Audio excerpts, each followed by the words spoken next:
All right, and we are live at Neeves Knives. Bang! What's up, guys? It is just me tonight, so give me a moment because I have to get my end set up over here so I can see the comments. Okay. All right. Sorry, this is always so much easier with two people. You don't realize how much having four hands helps. Okay, let's see here. So tonight I keep saying we, it's just me. Tonight I am going to the topic of tonight. I know you guys probably thought I was going to have some crazy something and kill you guys at the end, sort of choose your adventure, but we're actually going to keep it somewhat knife related tonight, and we are going to talk about how to get your friends, wives, doesn't have to be a girl, any person in your life into knives. So that's what we're doing tonight. Okay, here we go. I finally got this popped up. All right, what's up, guys? What's up?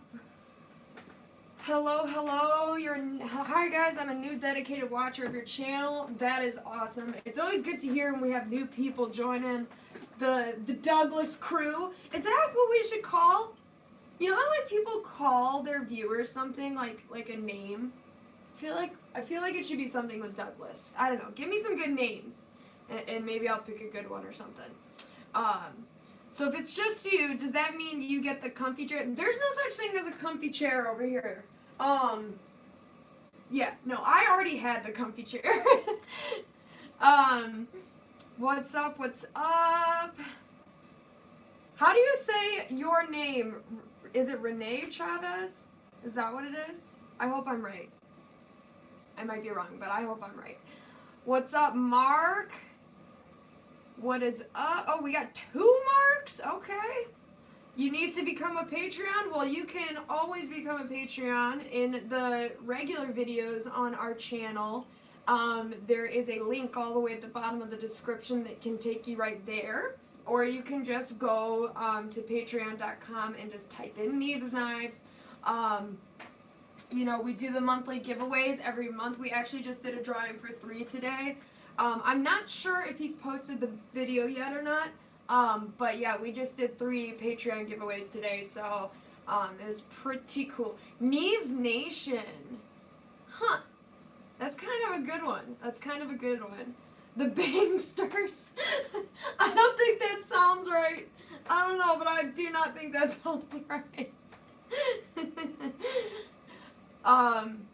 My girlfriend is not into knives, so I'm totally interested in your topic. Okay, awesome. What's the last one? Netives? What does that say? Netives? I don't even know what word that is. Okay. So yes, you guys also may notice that it is 8 o'clock, not 7:30. Again, I don't know if Jared said anything, but he is with some family tonight. I actually was not planning on doing the live without him. He actually has no idea that I am live right now. Not that he would care, but he probably just, I don't know, he just doesn't know, so he's with his family. So with that said, I just kind of, you know, I've always wanted to do that topic in a live. And yes, you may get a second live. Just FYI, you very well may get a second live tomorrow. That is absolutely what Jared was planning on doing. This is just me going live because, you know what, this is our time slot and I need to fill it. So, but yes, I've always wanted to do this topic. Man, I didn't make coffee, you guys. That's upsetting.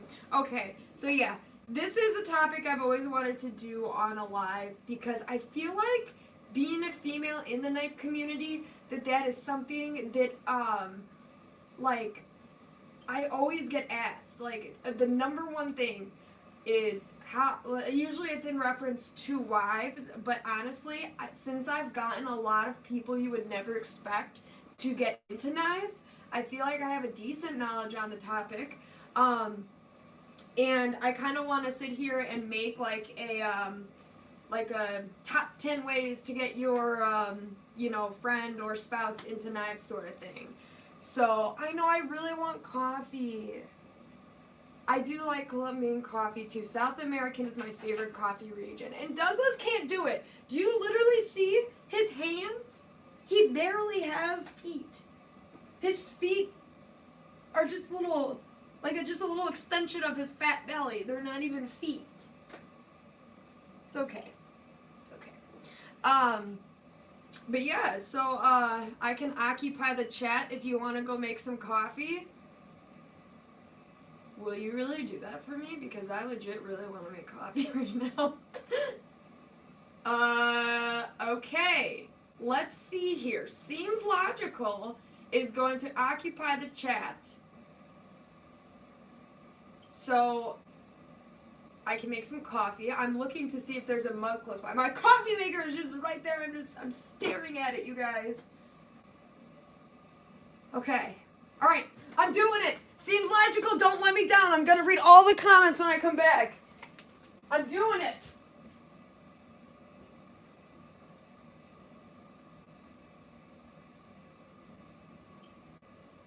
You better have some good questions.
Okay. Whew, I've never made coffee that fast in my life. See how much I care about you guys? All right. Let's see here. Okay. Question topic. What name did your parents almost named you? Like my parents almost named me Sean. Paco. Are you guys timing me? That was fast, okay? I'm really fast at making coffee. It's literally my profession. I know, I kind of feel like I am, like, cheating on Jared going live. And yeah, James, let me tell you something. Jared is so lucky having, first of all, let's get this straight. I am a coffee master, not a barista, so, you know. I legit had to go to school. It was like a college course. I had projects and PowerPoints and group projects and meetings and all types of stuff. So, you know. But he's very lucky because I make some really cool stuff at home. Like, and honestly, so not all of it, but I would say some of it is honestly better than Starbucks because I'm using, you know, really good coffee and have like fun stuff I make. But yeah, no, that was, I'm literally out of breath, and I'm not even gonna lie to you guys, it's carpet in some of this area I'm in, and I ran around the corner to get the mug, and I'm wearing socks, and I full on did one of those slips where you just go straight down to your head. So, yeah, that was an intense coffee making thing, but I have my Dark Side of the Moon mug back, so I'm happy. All right. Your wife doesn't understand why I need to keep buying knives. I'd like to hear some things I can tell her so she might start to understand. Oh my God, Jared's in the chat. Not cool. So just, you guys ignore him. Anyway, so, why are you on your phone? You're supposed to be with your little nephew there. All right, you guys, let's get into it, and talk about this. So, don't worry, I told him we're still going to do one tomorrow. if you want to.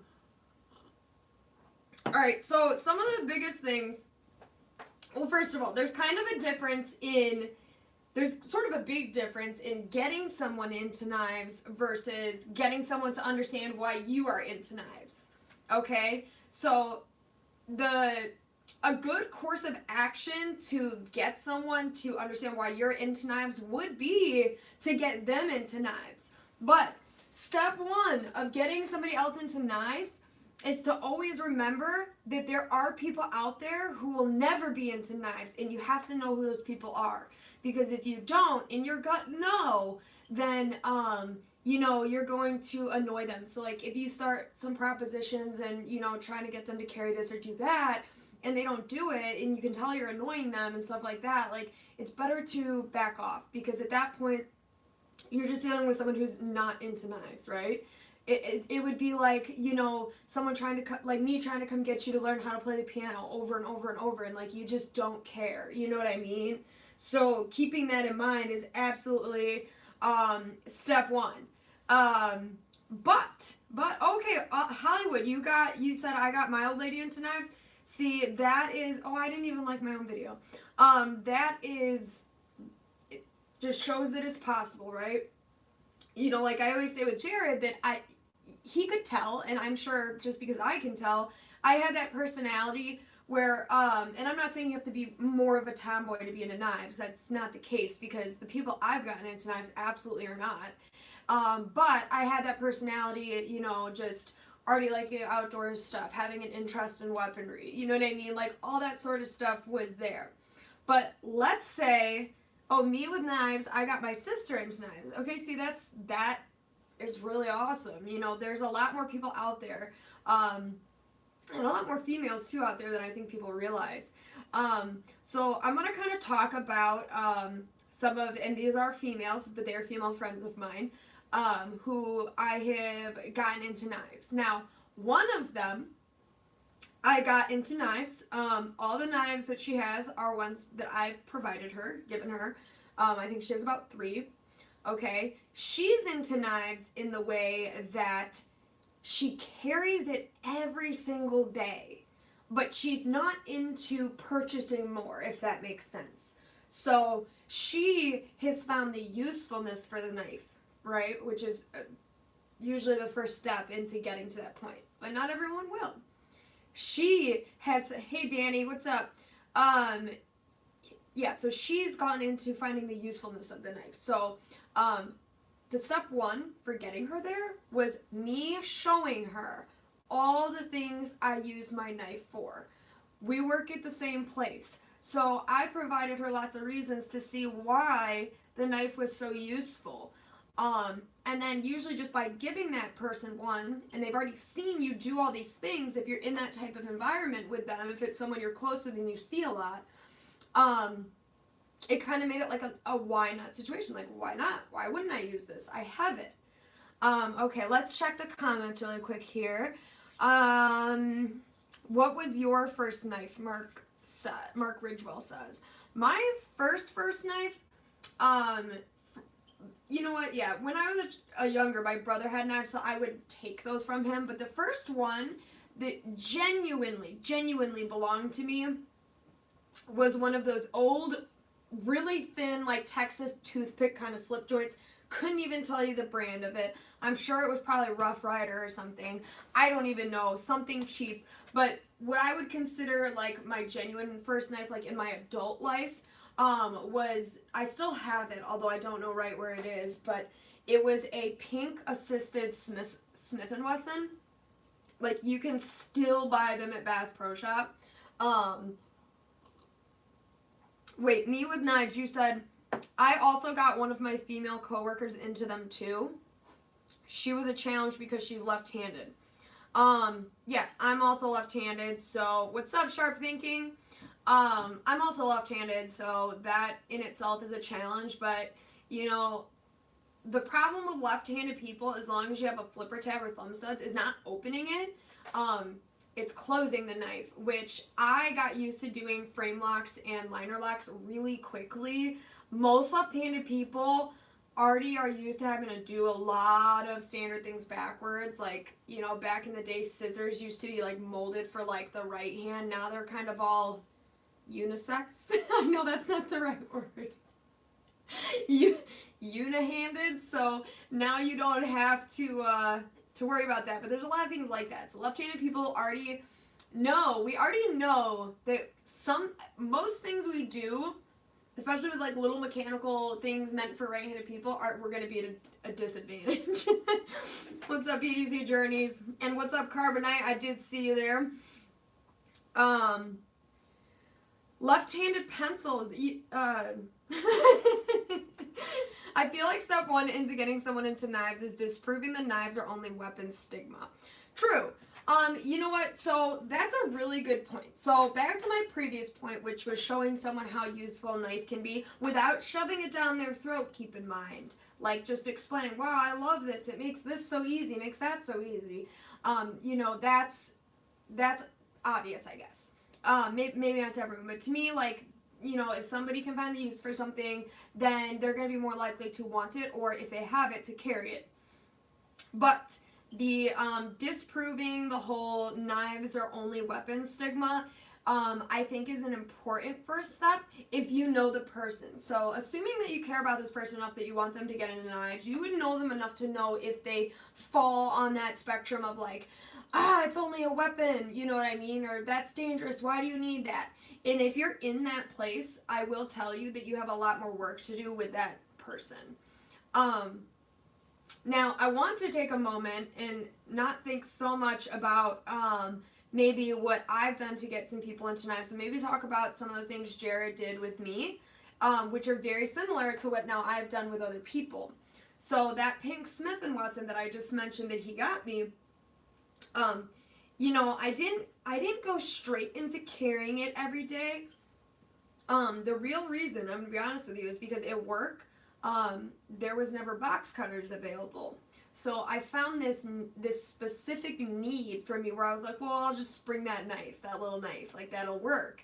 And it was sporadic at first. You're never gonna get anyone to go from not carrying a knife to, you know, browsing Blade HQ at 2 in the morning and drooling over grails. Like, that's not gonna happen. Jared, you weren't notified because I did this sporadically, okay? Okay? I'm sorry you're jealous. You've done lives on me before. Educating some people about this hobby, I have found goes a long ways with people because everyone cares about how they spend their money. And that's absolutely true. And that's why I mentioned where I have the one friend who carries a knife and finds the usefulness of it, but she's not going to be the one who's going to go, as I mentioned, like surfing Blade HQ, like getting into the designs. Oh, did you actually say it was canceled, Jared, the live? I didn't know if he said or not, so I just was like, I'm going to go live and we'll see who's there. Anyway, Jared, if you would mind not interrupting my thoughts. It's like you're here with me. It's like you're here with me, interrupting me. Anyway, so I want to go ahead and talk about my friend who is into knives. The one who, I only gave her one knife. And to most female standards, I honestly didn't think it would be a knife that would like get her into knives. Like I know the knives that I would consider fun or more useful, cute, all these things. What I gave her was a blue cut jack, okay? Because she said her favorite color was blue, and that was the only one that I had that was like that color, and I figured it's not too big, you know, so whatever. And I did not do really much more grooming than that at all. And I'm going to be honest with you, and all of a sudden I hear from somebody else that she was watching all our videos, was searching knives, doing this and that, so I started talking to her about it, and she had a natural interest in it. So we have two huge ends of the spectrum. The person who is carrying them because they're useful, and they don't really they think they're cute, they like them, whatever, but they're not going to go spend their money on it. And then we have the other person who clearly is going down the path of, I will go broke over this. So, you know, it makes it really interesting to see that, you know, you're not going to maybe get somebody into knives the way you think you're going to, or the way maybe you expect. So always keep that in mind as well. I feel like someone who appreciates other quality products like tools, clothes, watches, etc. can learn to love knives because of the precision machining, quality materials, and design.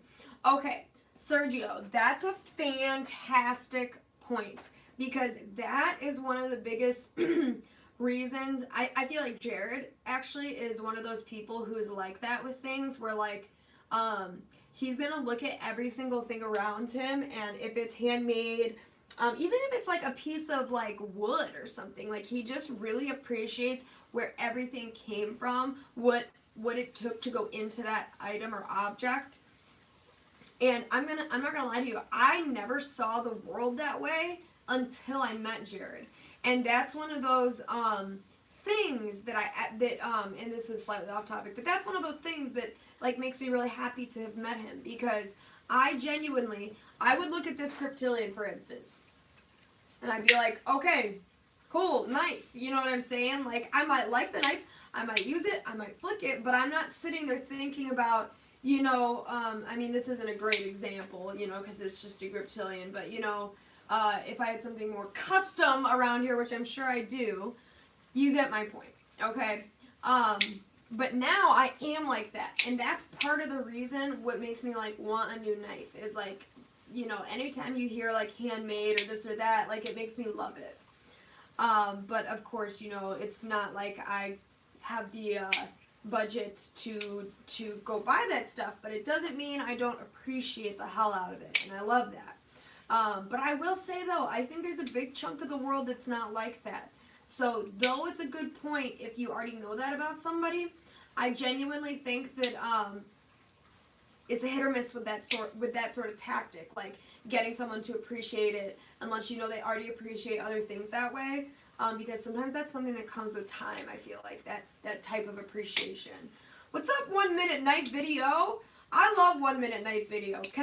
All right, we're taking a moment to say this because I love 1 minute knife video because I'm not huge, like obviously I hear and watch lots of reviews and see lots of things being in the knife community, but there's not a lot of videos out there that hold my attention span. My attention span when it comes to knives is very particular. I want to see the knife, I want to see you open it, I want to see this side, this side, this side, this side. Is it thin? Is it this? Is it that? Do you like it? And then that's it. And I like it to be quick because I love knives, but I don't so much enjoy sitting there and listening to something super in-depth. I just want you to kind of give me the answers, because when I watch knife reviews, it's mostly because I want to see if I want to buy the knife. So 1 minute knife reviews is absolutely perfect for that. And I love his videos, and I think Jared just stole my shout out. Go check him out, you guys. Alright, he's absolutely amazing. And oh, okay, so is that why you did it that way, 1 minute knife review? Because that's how I always wanted to do reviews, and Jared and I didn't exactly like mesh on that front, because he likes it more as a leisure to watch knife reviews. So that's going to produce two different types of knife reviewers. Although I think Jared's videos these days are absolutely wonderful. They always have been, and he's amazing. So obviously I have to advocate for both types of videos, but 1 minute knife review, I love it. It's a great concept for those times when you just want to see the knife really quick. What's up, Lindy? What's up, Ronan? Hey, Lindy, who, by the way, you guys, is the Knifes Me Out, if you didn't know. How many subscribers are you at now? How's it going over there at the Knifes Me Out? And I hope everyone in this chat is subscribed to Lindy, because she just started her channel. We always want to support new channels, but she's amazing, and she deserves every subscriber that she can get. Almost 100 now, I think. Okay, yeah, we're going to need to break that 100 soon. And then I heard EDC Journeys, who I thought was here, if I'm not mistaken. He was, or he is. Oh, you're at 145. That's amazing, Lindy. That is amazing. And then, yeah, EDC Journeys, he also, I believe, just passed 100 as well, which is awesome. Okay. I just have to stop, though, and say, Lindy, that, I absolutely... Oh, Jared is actually with, Eric and Camden right now, Dawn. But yeah, so, what was I going to say? Oh, yeah, the 145 subscribers. That's absolutely an amazing amount of subscribers for the time period. Like, it took us, I feel like, man, it feels like it was at least like 3 or 4 months to reach like 90 to 100. Maybe I'm forgetting, but it feels like it was that long. So, but yeah. Yeah, making videos more regularly and doing them on a schedule is something that it took Jared and I a little while to get down, I feel like.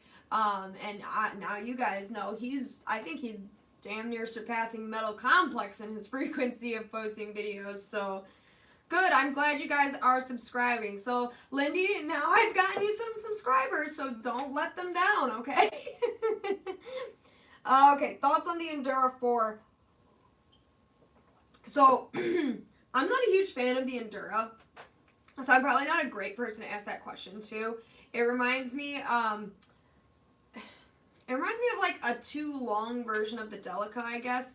And also something you may not know about myself and even Jared is until recently, we didn't have like any Spydercos. I do know what the Endura is, but I have held one before. We did have one for a short period of time. It was actually our first Spyderco that we owned, but I wasn't a huge fan of it, and part of the reason is having shorter fingers and having any type of like backlock attached to a knife, it makes it harder for me to be able to like use the hole to flick it open with just the sheer force of my finger. So they're not typically my favorite, but it's just for that reason. So it doesn't mean anything about the knife.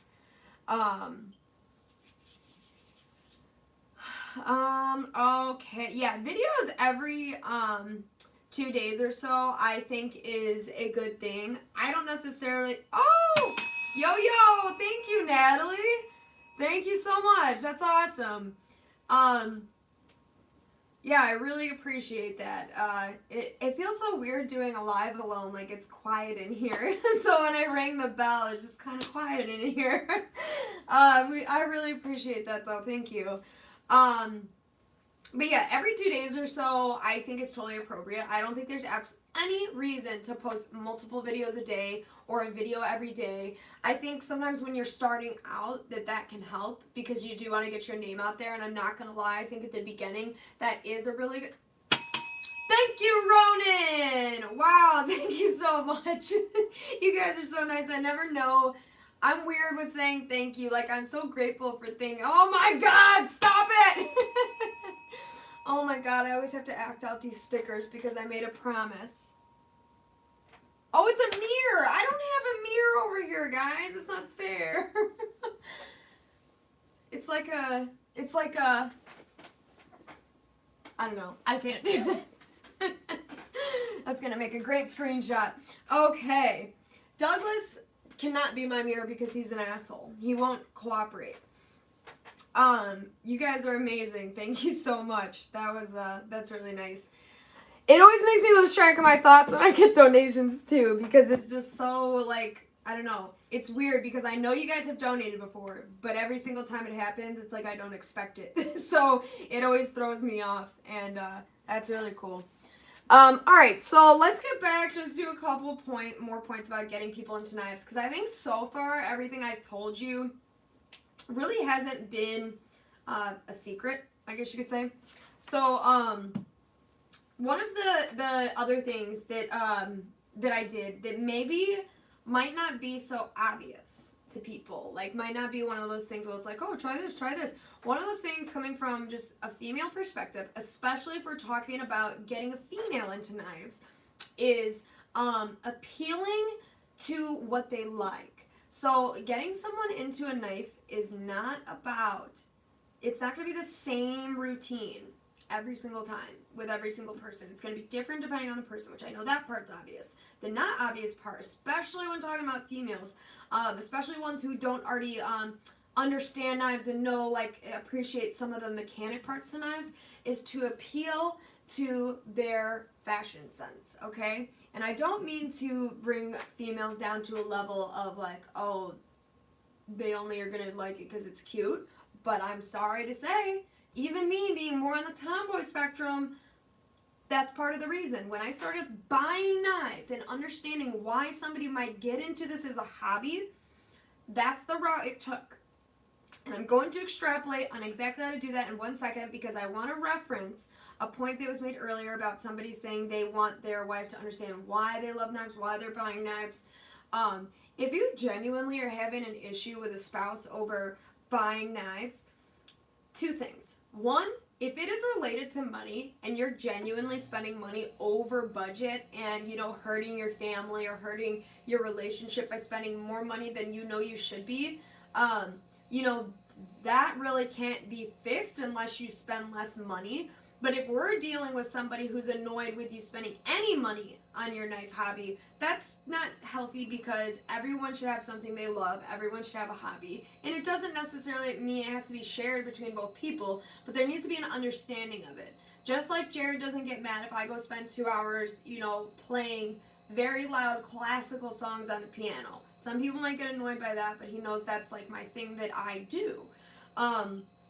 So I think the only thing that can happen when you're in that scenario is hopefully you have a good enough relationship where you can sit down and explain that this is something you love and something that makes you happy. And you say that however you need to say it. And if they still, and like I said, this is only if you're not breaking the bank, because that would make anyone mad, and I get that.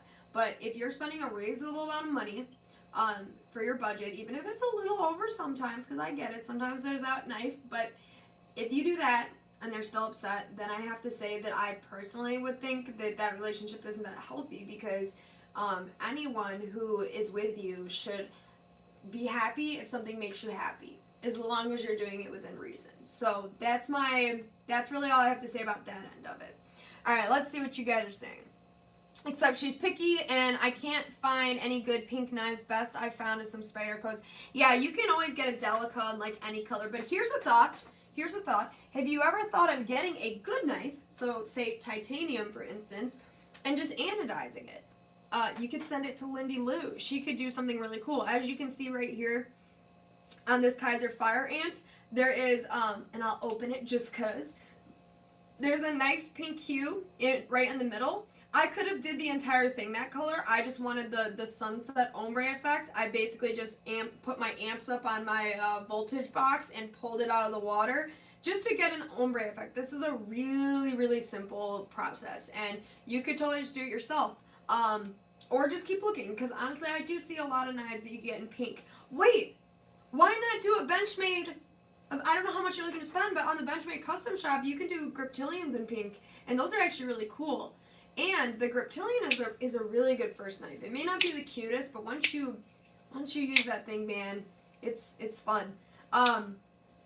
Okay, let's see what we got here. Pink Dozier, pink Cold Steel, Broken Steel, pink Griptilian is what I was thinking too. I think some of their other knives in the custom shop you might be able to do pink, but anodizing is a good route too. Kara, what's a good introduction knife to showcase to non-knife people? Okay, well, if we're talking about non-knife people, there's the only thing I would kind of wonder is, are we talking about non-knife people who are like not like, oh, a knife is a weapon people? Like, are we already past that point?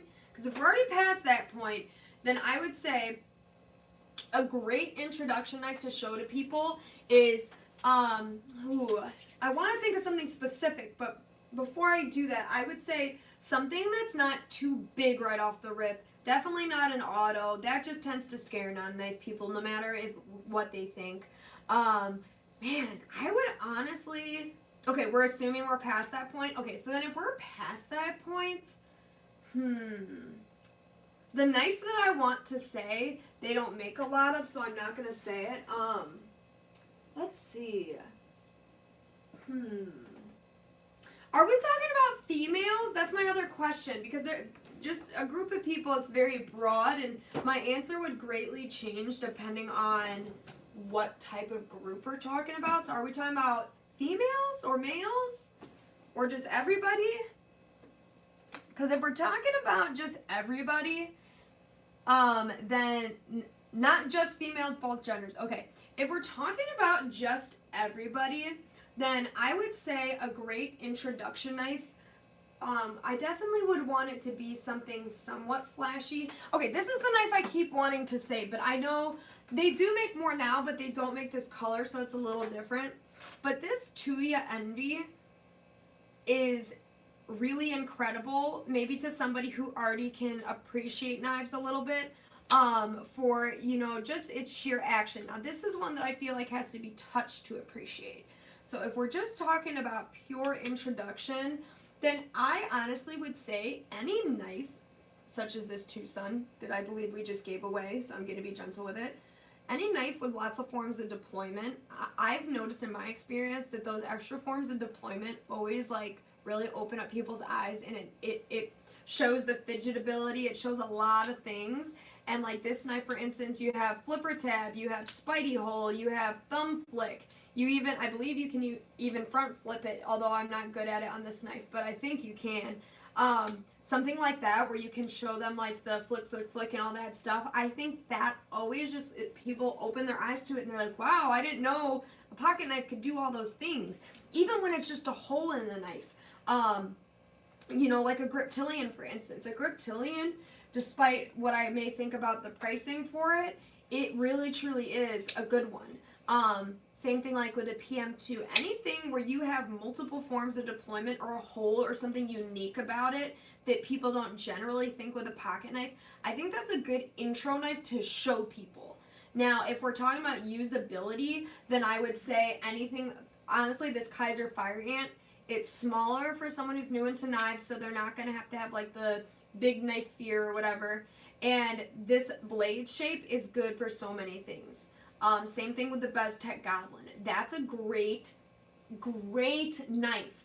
If we're talking about females, anybody. But if we're talking about females, let me see if I got it here. Yeah, I do. If we're talking about anybody, but especially females, this Beztech Goblin is like numero uno on my list, because it seriously, a lot of times, when you're first starting out with a knife and you're first coming up with things to use it for, it's going to be dumb little stuff. It's going to be like, oh no, I have a thread on my shirt. I don't want to pull my shirt. And you're going to remember, I got that little knife. You know what I'm saying? Hell, even the McBee can do that. But it's just the point of getting that in there. He doesn't need a bath. He's very well loved. Is he that dirty?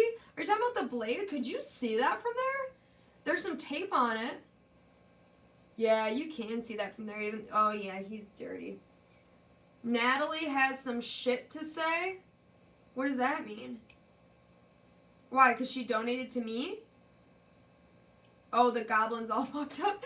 It's not. It's not. It's not. It's well loved, and that's my point. Okay. See, now you know I'm not lying. Okay. Because look, it's dirty. Might need a little cleaning, but it's because I use the shit out of it. Because it is a great knife. It fits in anyone's pocket, okay? And it will be the knife that, you know, a girl, when she's in the car with like her girlfriend, like if your wife or your spouse is in like the car with her girlfriend or her mom or her family, she's not going to be as scared to open this in front of somebody, because that's another thing that you have to surpass when getting someone into knives, is getting them to overcome the fear of using a knife around people. Because sometimes people are really shy about that. Are we, okay, what are we talking about down here? Let's see. What's up, ladies and gents? Bang. Yeah, it does need some cleaning. And what is up, Daily Carry Solutions? Glad to see you here. Do I like the Imp too? I've seen it on Birdshot's channel, and I've never had one. I used to think it was the ugliest thing on earth, but now after trying the Goblin, I would love to try the Imp. I think that it would be in that same ballpark, and I would be comfortable recommending it based off other people that I trust that say that it's good. My coffee's getting cold because I'm talking too much. Are we talking about gifting or referrals? If we're gifting, then the price point doesn't matter as much, but if we are referring a knife, then expensive knives may be intimidating. Yeah, that's absolutely true, and that's the thing with the Goblin. Like, I've let all the girls at work use the Goblin, and they love it, and they want it, and then when I tell them how much it is, only that one girl who I said was really into knives is the only one that actually considers buying it. So budget is a big thing when you're getting someone into a knife. Okay, yeah, let's hear from Lindy a little about this, actually, because she's somebody else who would be really good. I know when I first got into knives, the thought of dropping $100 on a knife was mind-blowing. Absolutely. That's the other thing. Don't even talk about price when you're getting someone into knives. When I do that with certain people, but you really just have to use your common sense because it can scare some people away. Anytime I speak on an expensive knife, I always let people know, but yeah, they make a budget version. It's equally as amazing, blah, blah, blah. So, you know, you always want to tone that down if you're going to bring up price. Thank you. My coffee cup is amazing, Russ. I am a lot of people don't know this about me. I'm a really big Pink Floyd fan. I'm a really big classic rock fan. Pink Floyd, Led Zeppelin. We used to have a Led Zeppelin poster here, which I don't know where it ever went, but yeah, I love that stuff. Okay, get it, girl. Go ahead with your bad self. I love you, Natalie. I haven't seen you in so long. I want to see you soon. Thank you for coming and donating. You're amazing, and I love you. Okay, what the hell? What the fuck? I didn't think there was a live tonight. Lavender Pants, that is because, and you didn't totally miss it, I really only started like 40 minutes ago. That's because I just spontaneously did a live. Jared's with his family right now, and I said, you know what? The show must go on, people. So we're just sitting here chatting and talking about how to get people into knives. And, you know, I didn't come, like I said, this was spur of the moment. So I did not come prepared with, like, a perfect list of these things. I'm really just going off my experience and what I see works, and, like, the certain things I did. But in the chat, I always love to hear, you know, a bunch of you guys said that you've gotten people into knives as well. So I love to hear how you did that, as well, because the more the merrier, right? LOL, if they think that's a lot, my girlfriend loved the tulip and then heard how much it was and almost threw it back to me. Oh my god, I know, I wanted that tulip so damn bad. That tulip, though, is like the McBee of BezTech. I don't know why they charge so much. It's like that little one that Benchmade makes too, that little, it's like a little pocket racket thing. I can't remember what it is. But even that other one they made that looked kind of like the Kershaw Pub, that one too, like, so expensive. And I'm just like, how do you guys charge, you know, whatever for this knife, and then that for that knife, and the little knife is more than some of your big knives? Like, I don't get that. We love that you are doing, I'm guessing you meant live, Kara. We enjoyed Jared too, but good for you to keep the show going. Yeah, that's kind of what I thought. I was like, you know, if I wasn't here, Jared would do the live still for you guys. So I just kind of started thinking, I'm like, you know, I'm off today. I know I don't have a lot of time to be in the regular videos anymore. My job has gotten really busy in the last year, but I always come for the live. So why would I not do the live? Even if it is spur of the moment. Like, seriously, I had the thought, I slapped a little makeup on, and I went live. But the idea for the live is something I've always wanted to talk about. So at least I was slightly prepared there, right? Okay, I only got my buddy Danny into knives. We started out watching Forged in Fire. Started with swords and worked down to knives. I love Forged in Fire for being able to put knife makers into the world as, like, I'm not going to say real people, but, like, you know, making it more of a household name, you know, Forged in Fire, like, it's a popular show, people aren't as afraid, you know. I know some of the guys on there are, you know, all of them are totally great, normal people, you know, so it brings that down to earth, I think, for a lot of people, and that show is entertaining, whether you love knives or not. And that other show that they did afterwards, which now I'm not remembering the name of it. It's by Forged in Fire, but it's like the one where they go through the course with the knives that they made. That's amazing. I love that show. Okay, the Benchmade is a Jared Oslo design. His customs of the exact same size are over 1K. Oh my god. Also, I love how you spelled Jared Oslo the way this Jared spells his name, which is extremely unique. So the Benchmade is a bargain. Yeah, it is, and I know, I did know that about that knife. I think they had him on a video, but it's still, like, the materials, are they really worth that much? Or are we paying for the name? You know, because most people who are already into Benchmade, they might not know who Jared Oslo is, or care for that matter, to spend that much just for that name. Okay, show them a knife that is well-rounded, that is reliable, affordable. Explain the importance of having a good steel. Then I'd explain why the knife you are referring is all of these things. Wait, my brain needs to read that again. Show them a knife that is well-rounded, reliable, affordable. Explain the importance of having a good steel. And then I'd explain why the knife you are referring is all these things. And again, I think it really depends on the person. I think that works with a lot of people if they have an interest peaked. Brand new, they might glaze over if you start talking about steel types. I've seen that happen a couple times.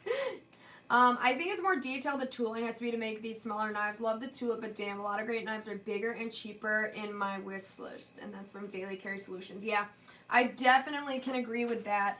And I understand, you know, maybe sometimes working with smaller things can be harder and maybe the labor's worth more, but it's still, though, I mean, when they put those prices on there, they've got to be looking at each other in their damn boardrooms, elbowing each other like these fuckers are still gonna buy it. Watch. And they do. We do. No, Lavender Pants, it's okay. Your phone probably has the other Jared in there, or you're used to writing it, so, you know, more probably than Jared Oslo, so. I'm not going to be able to type for a minute. I have to help my grandma, but I'm listening with some headphones. All right, you do you, Lindy. We will be here when you get back, when you're ready to type. What's your thoughts on a Benchmade Contigo? I know the Benchmade... I don't have my phone because I'm using it to film. Benchmade Contigo is an assisted one, if I'm not wrong, right? Am I right? Someone help me. I know the name well. I have some less popular Benchmades that I definitely like the North Fork Axis Lock and some stuff like that. The Contigo, I've never tried. I have seen pictures, but I'm trying to refresh my mind on what it looks like so I can remember. It's a large Benchmade in M4 steel. Oh, that's right. Yeah, it's huge. Okay, so you know if you're going to ask me about a big knife, it's hard for me to give opinions on huge knives. I have held one of those just for a minute in a knife shop, so let's not pretend like I'm an expert here because I didn't even remember what it was 2 seconds ago.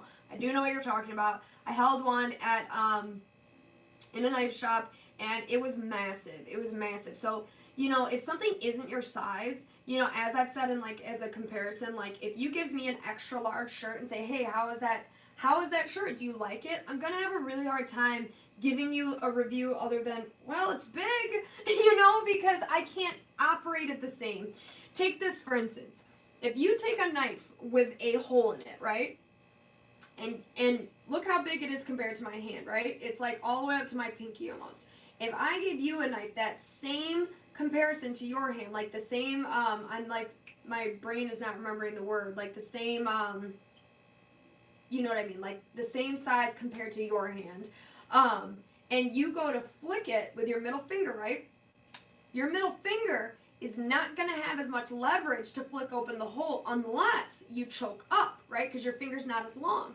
So unless you choke up, but some knives, especially ones like the Contigo where they're bigger and heavier, I'm talking about a hole, I know, but, you know, knives like that, you lose your leverage completely, and then if you try to choke up, your grip is like barely on the knife because it's all weird, it's all in the wrong spot. Sometimes you have to worry about not putting your fingers on a frame lock as well. So it does get very proportions. Thank you, Lavender Pants. My brain could remember the same proportions. But yes, so that's kind of, you know, I wouldn't be the best person to ask about the Contigo, but it's way too big for me. It's huge. Even for a standard person, I think it's huge. Carbonite, it's not big for me. That coffee is so good. Do I have a custom Tengu flipper? Is that to me? Because I don't know what that is. I'm not sure what that is. Hold on, I want to pull something out for you guys. Where is it? Is this it? send it. Oh, yeah, this is it. Okay. One of you guys is going to have to tell me what the name is because I don't remember the exact name of it. But, if you guys remember the Shadow Man, who is the anonymous guy who's gifted us that big box of spider codes, and then also, if you saw that other video we just posted, he gave us another box of stuff to check out, and it had, which I want it right now, is that little, oh, I see it. Okay, I'm going to pull some of them out. Ooh, I'm so excited. Okay, so it had, like, the Hinderer and the sugar gruff, in it, and, like, a bunch of other stuff, and it's amazing, but, I believe it was him that also threw this in here, and it's this Boker, and I need, yeah, sugar, that's how I say it. Don't make fun of me. Yeah, the Quaken. Wow, I'm holding that so high. Here, look at this. Yes, it is the Quaken. I needed to be refreshed on the name. So, we got a lot going on here, as you can hear. However, despite that, if this was not a blade play mess, I was in a lock rock mess, I really like this knife. Like, genuinely, normally when I feel something like that, I'm like, nope. But I know, first of all, that it could be fixed. And second of all, like, I'm just impressed. Like, normally Boker doesn't do things like this. When I think Boker, I think, meh. Like, that's usually my thoughts towards it. And, like, I don't know. I could see that it could be good if it was a new one. So, my question being is, it's not borderline Persian. That is straight. Actually, if you run your finger down it, it actually goes down at the end a microbit. A microbit is an official form of measurement, just so you know. Yeah, it definitely goes down. It is not. Don't ever let me think that I have a Persian in my hand. I do not like Persians. But yeah, anyway, so I wanted to ask, does anyone have one that's not messed up, and is it good? Because I just was flicking this earlier, and I was like, not bad, not bad. Okay, let's see. Have the Auto Quake, and the lines bug me slightly though, made with ProTech and Boker. Yeah, I've never touched the Auto one, but that manual one, the drop is really good on it, even despite all its issues. Did you handle the Assassin, Kara? I don't know. Which one is the Assassin? Honestly, guys, I'm like mad at myself. I used to be so good with knife names. Like, I still am when it comes to the knives we own. Like, a lot of times, like, when we'd be doing a video, Jared would ask me, like, what's the name, like, whatever. Like, I'm just good at remembering the names and the designers. You know what I'm saying? Like, I can remember that the Kaiser T1 was designed by Yuli Henneke. Like, all those, like, questions I make for knives, they usually come out of my head. But lately, with all the, stuff we get, it's, like, really hard to remember names. And I'm like, wait, what's that? Like, I know the knife, but I just can't remember the name. The Assassin is a Kaiser. I had the Kaiser Assassin Protos, the standard and front flipper versions. I don't believe I've handled that. Really good knives. Carlos Elsner design. He has a few designs coming from Kaiser, and they're awesome. Guys, oh, yeah, Russ. Yes, I did handle that. Oh, okay. Yeah, how did you end up with that? Thing was amazing. That thing actually was really, really cool. This is the thing, though. I'm really biased. I love Kaiser. I really do. And if some of you don't know, they actually asked us to collaborate with them recently. And yeah, it is very similar. You're right, Russ. It is. It is really similar, and I think it's a good knife. And honestly, if you're getting a knife and you're like, if you're getting a knife and you're going back and forth on whether you should get it and it's a Kaiser, I would say get it. I love Kaiser. They do a really good job. A really good job. It was a little long for me. That's the only thing that sucks, that I couldn't carry it. But as far as like getting to hold it, using it and stuff like that, I loved it. What knife companies or shops have the best stickers in your opinion? Are you talking about like stickers for sale? Gotta go. Wish I could stay. I have to finish a couple essays before midnight. Nice talking to you all. Good night, everyone. Good night, Lindy. I'm so glad you stopped by. We will see you on the next one. Knife companies or shops have the best stickers in your opinion? Man, I don't know. They all seem to sell like a decent amount if you just go to their like, you know, like their accessories part.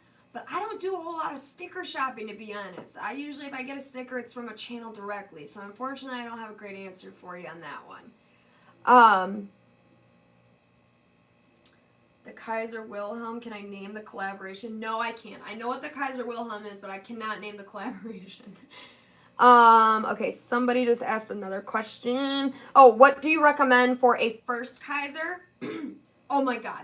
I could go so many directions with that because I love Kaisers, and honestly, that's probably what I have. That brand is the knife that I have the most of, that I use the most of. So most of my Kaisers become my users, and not because they're cheap, not because I don't want to because I don't care about ruining them. This Kaiser Fire Ant, for instance, this would be one highly on my list if you're looking for something small. Okay, now if you want something more hand filling, this is a Dirk Pinkerton design. Okay.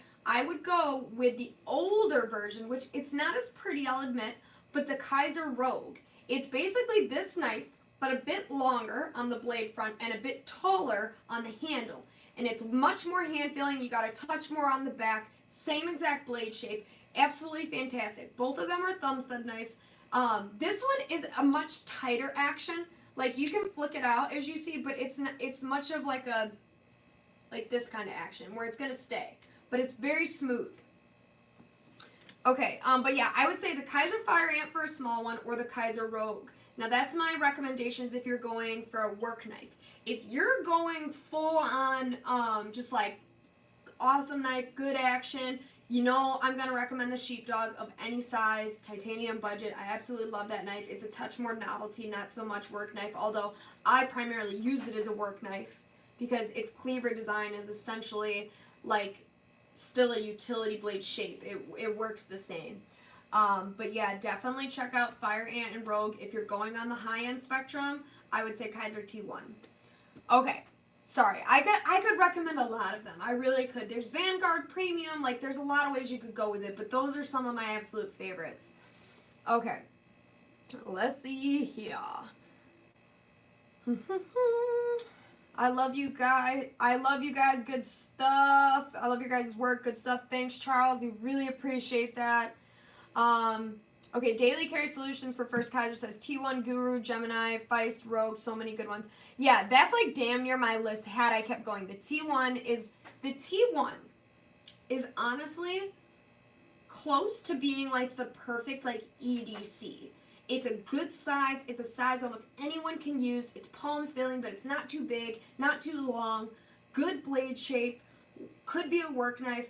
Could be a gentleman's knife. Like, that thing is like damn near the perfect EDC.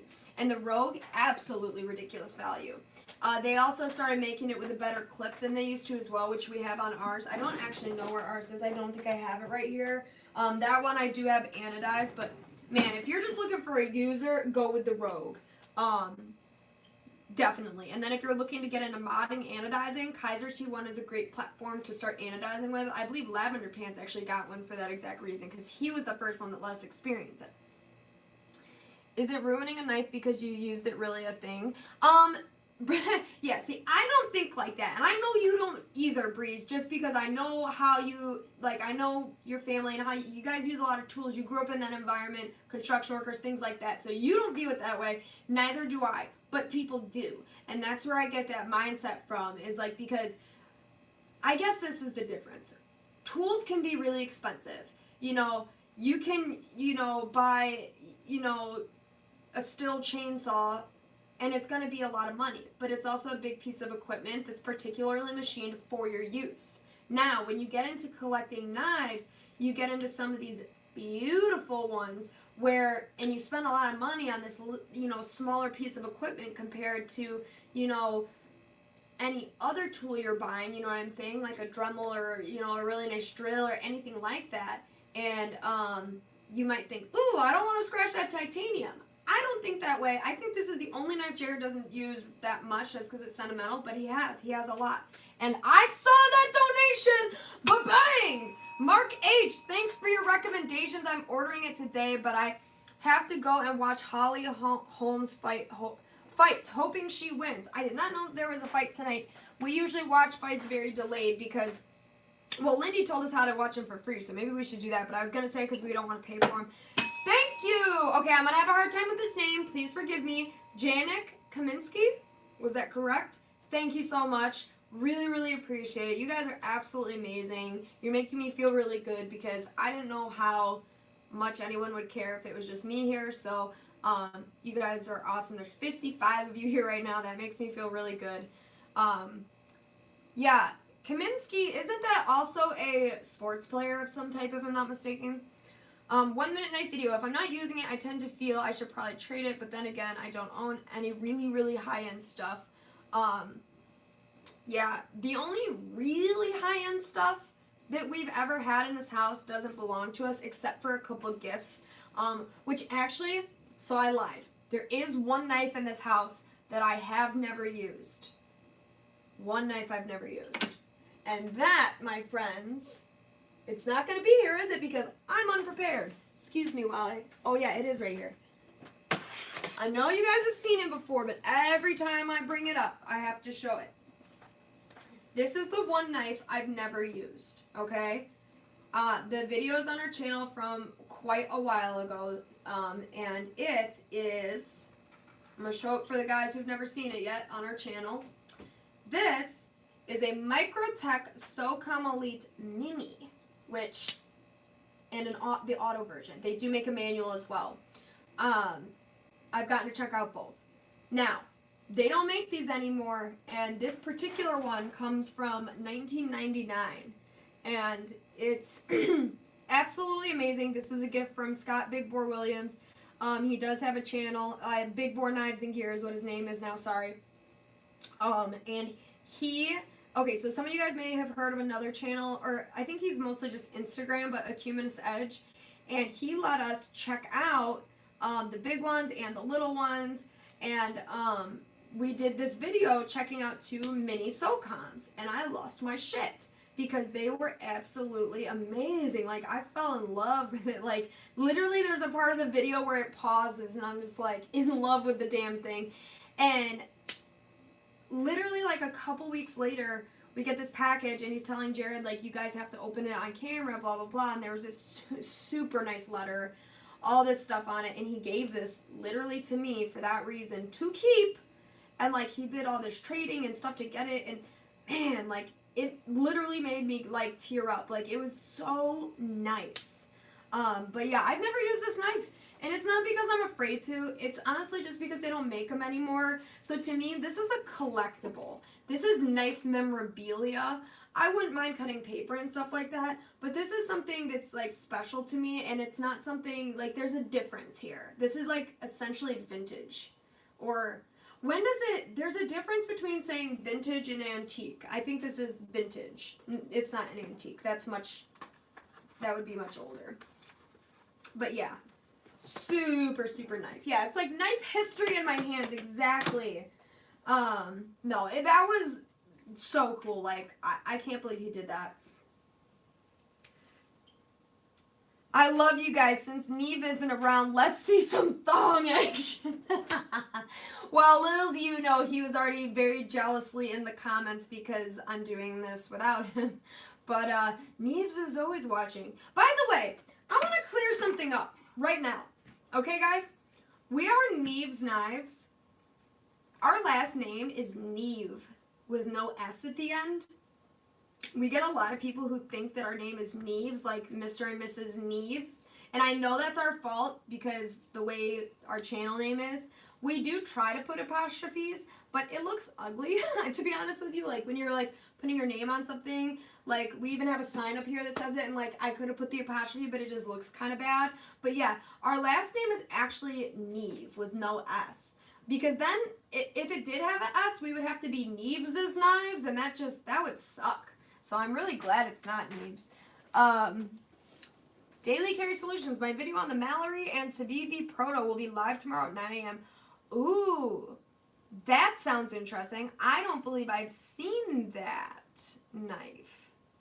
Even, I know it's a prototype, but that sounds really interesting. Okay, so you think an antique is 25 plus years, so it's almost an antique. See, that's really cool. Like, I will never get rid of that. It took me a month to figure out your Neeve and not Neeves. Well, okay, because see, here's the thing with it. is that like it's like our knives, like it's Neeves Knives, like we own them, like, you know, apostrophe S, possessive, right? So it's Neeves Knives. So like, I guess would it make, yeah, because it would make sense if it was like Neeve Knives, like, I don't know. So I know why it's confusing. I get it, but I think it's funny. Sometimes every once in a while I'll say that on a video. You guys are the best thing that's happened to YouTube knife channels in a long time. Thank you. That is really, really, actually like a really nice comment. Because when we started doing this, like my biggest thing was to always try to be a little bit different. Because as I mentioned before, I don't necessarily watch your traditional table reviews as much as I do some other types. So, you know, that's really makes me super happy. But yeah, that's an awesome comment. Let's see what else we got down here. What are you carrying today if you haven't shown it already? Oh, well, it's sitting on the table here. I carried the Civivi McKenna. This is one of my most carried knives. Now, I'll show you what I wanted to carry, though. This was just because I needed a knife because I got a couple packages today. So, like, I knew, like, well, obviously I always carry a knife. But, like, I knew I needed one even though I'm at home. So this is what I had is, well, here, I'll show it a little bit better. Civivi McKenna, which by the way is one of the best budget front flippers. If you haven't gotten a chance to have a front flipper yet and you want to try one, best budget front flipper, I think one of the best out there right now. Budget, keep in mind. There's a lot of good higher end ones, but this, my friend, is what I wanted to carry. Because, okay, my outfit is like dark blue and light blue. I know you guys can't see my pants, but, oh, well now you can because I pulled my knees up. This right here, this bad boy, I wanted to carry it because for one, it matches, and for two, this thing is amazing. I'm so sorry. I know I've gotten off the topic that I said, like, that I was going to stay on, but I just have to say, this Hinder is, like, I never thought I would, like, be a Hinder, like, fanboy, fangirl, but, like, damn, this thing is awesome. And this is the small one, which I'm not good at Hinders. I don't know the name, although I have the information right here somewhere. I'm sure you guys already know what it is and you're like screaming it at the screen. Maybe it doesn't say anything. Never mind. Does not tell me. I think it's the XM18, but I think it's like, don't they make a slim one or something? Because this one is like skinny. Like it's not very, very big. But like the reason I like it is because we also have the massive one right now. And the stop pin / thumb studs, you can't even barely get them out. That D10 is a monster. But this one, it is like, it is about the biggest size that I can fit in my pocket. And I like utilizing the largest size that I can fit. So like if I'm going to carry a knife, I usually want it to fill my pocket because I'm already limited. But I love the mechanical look of it. It's that, look at this. This downward shape when they do this on a knife where the handle and the blade kind of go like this. That's genius for use because then you can put a drop point on it and your point actually isn't that high up for, you know, doing downward cuts like this. So anytime you guys are shopping for knives and you see that design and you're somebody who works or you need to score a lot of things, do a lot of cardboard cutting, things like that, and even backwards cutting, having your blade already at this angle for you for strap cuts and stuff like that, it's a genius design. It's really, in my opinion, the best way you could design a quote-unquote work knife. Let's see here. Yeah, it is the XM18 3-inch skinny. I knew it was the skinny one because when we unboxed this, Jared, I don't think he has ever seen the skinny ones before, but they always get spammed on the Blade HQ new page for some reason. Like it's like they always have those on there. So that's why I knew what it was, but anyway, oh, is Metal Complex live right now? Am I being a jerk and like eating into his live stream? Let me just say a couple things in case some of you guys are, I don't know if he's live or not because my notifications are off right now, but I do just want to say a couple more things in relation to the original topic. About getting people into knives, because there's a couple more things that I did want to share with you that I didn't say before, but hold on, I need some nicotine. I'm used to being able to smoke because Jared talks more, so it's messing me up.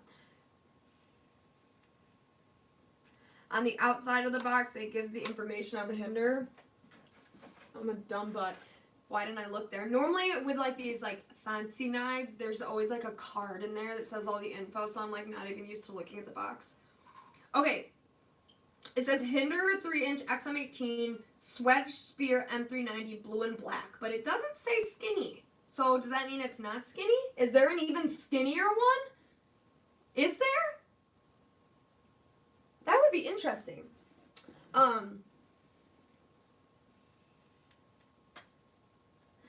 I want to know if it's skinny or not. Okay, so let me go back a little bit to what I was saying before. So one of the other things that I was saying earlier was appealing, especially if we're talking female, appealing to their fashion sense, and I never extrapolated on that, so I wanted to do that. Because one of the biggest things when I got into knives was the first thing I had was the pink Smith & Wesson.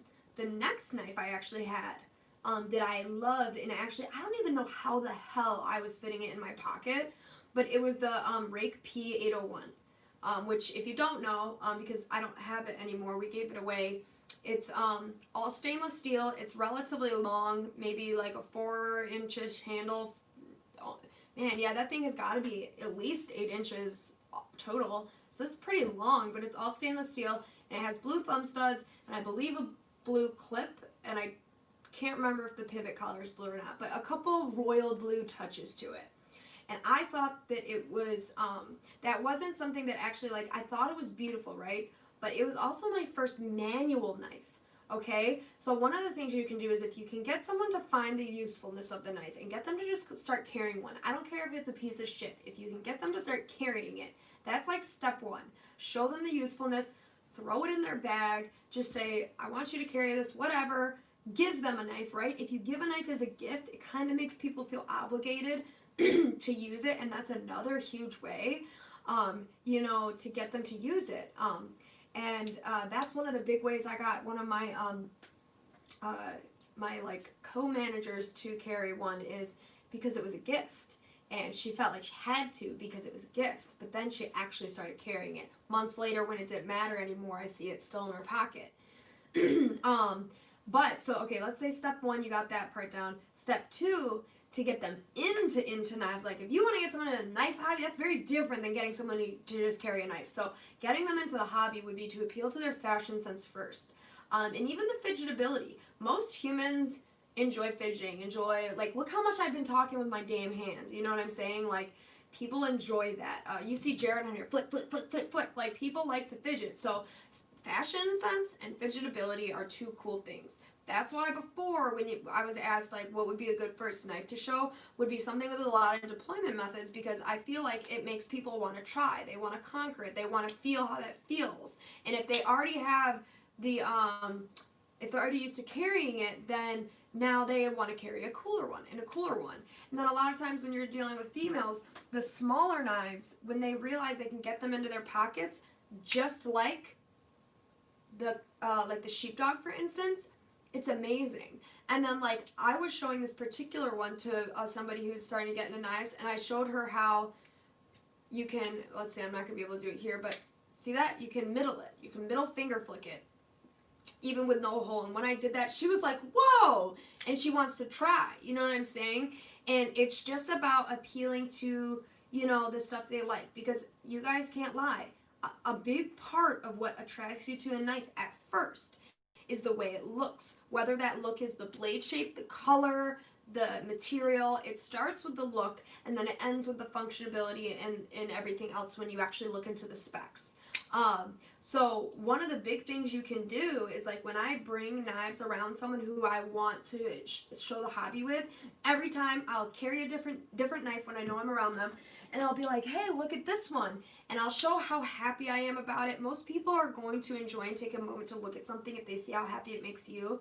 And if they're already carrying one, like I said, then they're going to, you know, enjoy, you know, appreciate it. So this is the Weed Vapor. I showed this to someone recently, and though it's out of their budget, it's getting them into wanting to be able to get one. And I think that's the biggest thing, is getting someone to that point to where they're seeing the world. They're getting to see the realm, because every time you're around them, you carry a different knife.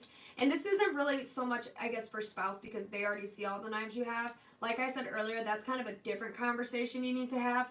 But if we're talking about friends and other people in your life, even like maybe a girlfriend that like you don't live with, sort of thing, bringing a different one around every time and showing it to them. Now, the last thing, and I swear to you guys, this is the most important thing. I'm not going to lie, most of us knife nuts, we break this rule. And this is like my most important rule for getting someone into knives. Do not, I repeat, do not shove that shit down their throats, or you will push them so far away that they will never want to carry a fucking knife again just because it's going to annoy them. You do not do that. You do not follow someone around and try. You only show as much as they're willing to receive. So if you see that they're like, cool, dude, cool, stop. You know what I'm saying? Like, if you've already got them carrying a knife, let that simmer for a while. You know, a couple weeks later, ask, hey, how's that knife treating you? You know, if you're able to give them another one too, like, I know not everyone has the money to do like that, and I don't either, but I'm fortunate enough to have a lot of knives given to us, so we have had that ability where I can be like, hey, here, I wanted to give you this one, you know, you have that one, but check this one out, or even loan them one. Hey, carry this one for a week. You gotta do it slow. Don't shove it down their throat. It's kind of like when people talk about religion, or, you know, like Bible thumpers, or somebody like shoving religion down your throat. That's never going to be the way to get someone to come to church, right? That doesn't work. People are rebellious by nature. So always remember that. You need to appeal to their greed, appeal to their, you know what I'm saying, to their fashion sense, show them a good deal for a great value. That'll get people on something when they don't even need it. Wow, that's such a good deal. I have a knife already. Let me get that one if you're saying it's so good. But yeah, those are some of my biggest points.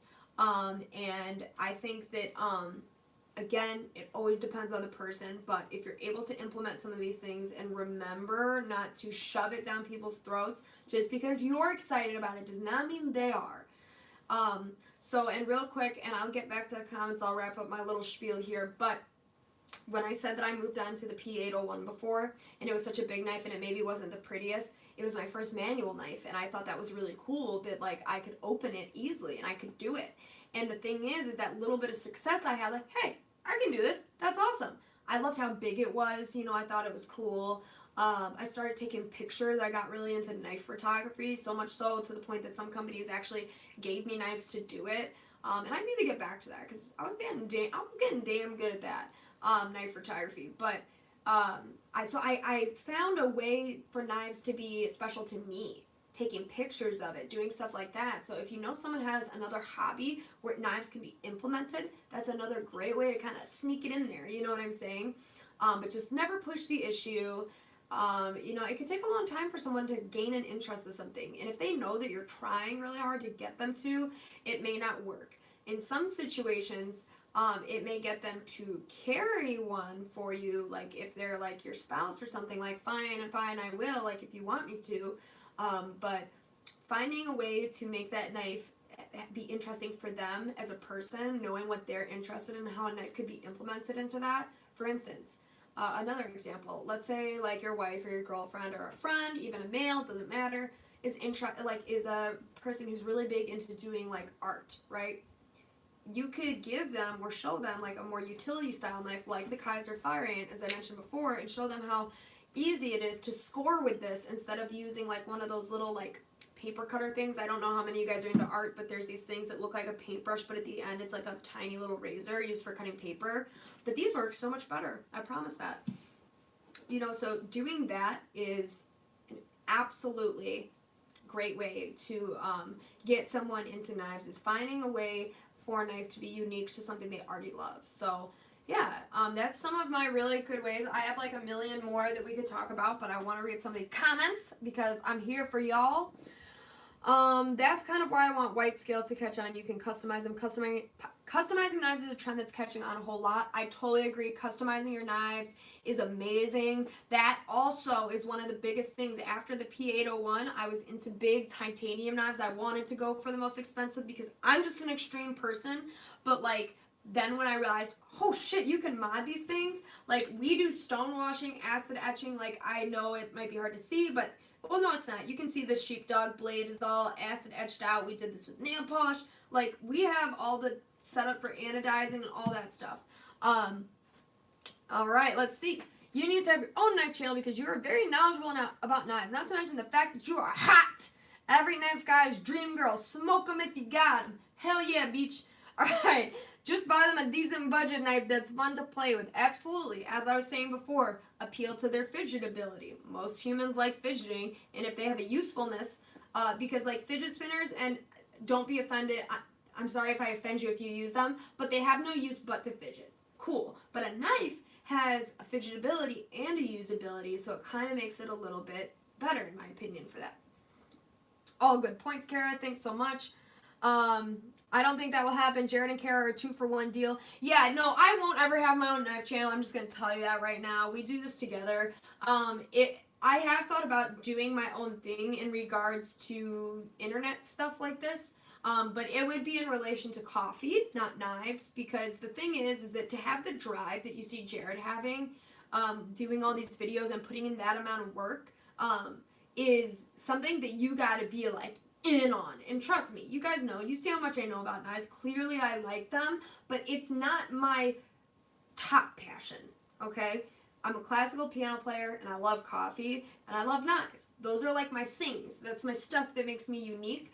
But the coffee is something that I have knowledge about the same way I do knives, and I have so much insider knowledge that making a blog and capitalizing on that, like as a job to make money, is something that I would be passionate about doing because it's already what I do. So it makes it a lot easier for me to be able to combine that with the job I already have and still have a life outside of that as well and have time to do this.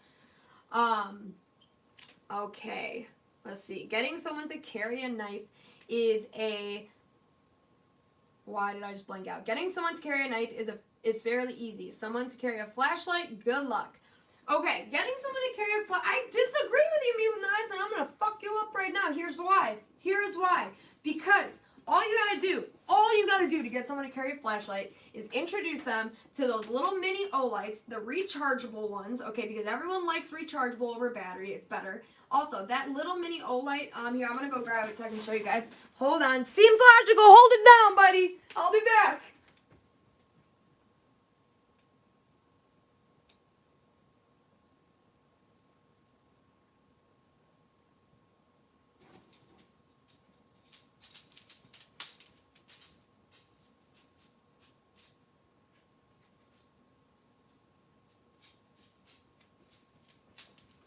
Okay, here I come.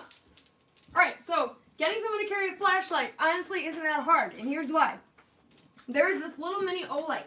At some points I know it's been as cheap as $13. These are my work keys, okay? Right there. Little mini rechargeable flashlight, okay? If you're already buying an O-light, sometimes you can get the one that takes a battery for free. This guy right here is 110 freaking lumens, and it is the exact same size as a AA battery. In fact, it's a little shorter than a AA battery, and it is very bright. It has two brightnesses, so you got this one and this one, okay? All in a mini flashlight, and it's easy to get someone to carry it because you just put that shit on their keys. If you give someone a keychain and it has a use to it, people are going to put that on their keys, and when they realize how bright this little bitch is and they go start using it and they realize it, they might get a genuine O-light. I mean, not that this isn't genuine, but they might go get like a bigger one because if they have a use for it. Now, if they don't have a use for it, it's never going to pass this. But it still counts as getting someone to carry, you know, a good flashlight, for sure. Yeah, it's 110 lumens for this little one. I believe this one over here is a touch over 1,000. And this is the Baton Pro, the O-light Baton Pro. Yeah. Okay.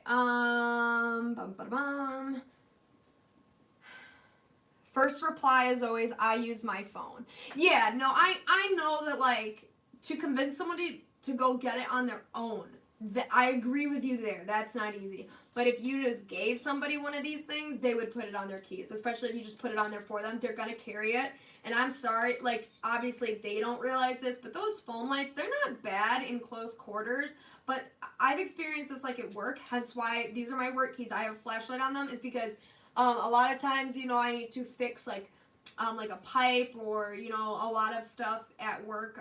We do have like a primary maintenance leader who can come help me, but they're spread super thin, so a lot of times I do my own maintenance work if I'm capable, like if I have the tools to do it, or I just borrow his tools.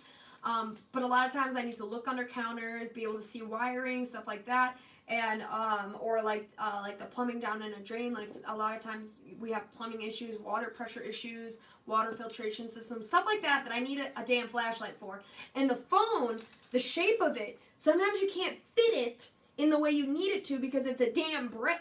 So you can't use a phone flashlight to see under small crevices sometimes. It's really hard in certain situations, especially if you're trying to go in and up and like look up under something. Like it's very difficult. Very, very difficult. And also, I'm going to give you guys a work keys tour. You guys want to see my work keys? This is what I have on them because I have lots of fun stuff. So I have the Olight mini rechargeable thing. And then I got these from Blade HQ for like $6. It's this set of keys, but it's a flathead and a Phillips head. But this flathead also kind of doubles as a pretty decent scraper, to be honest. But I don't use it for that because I'm going to show you.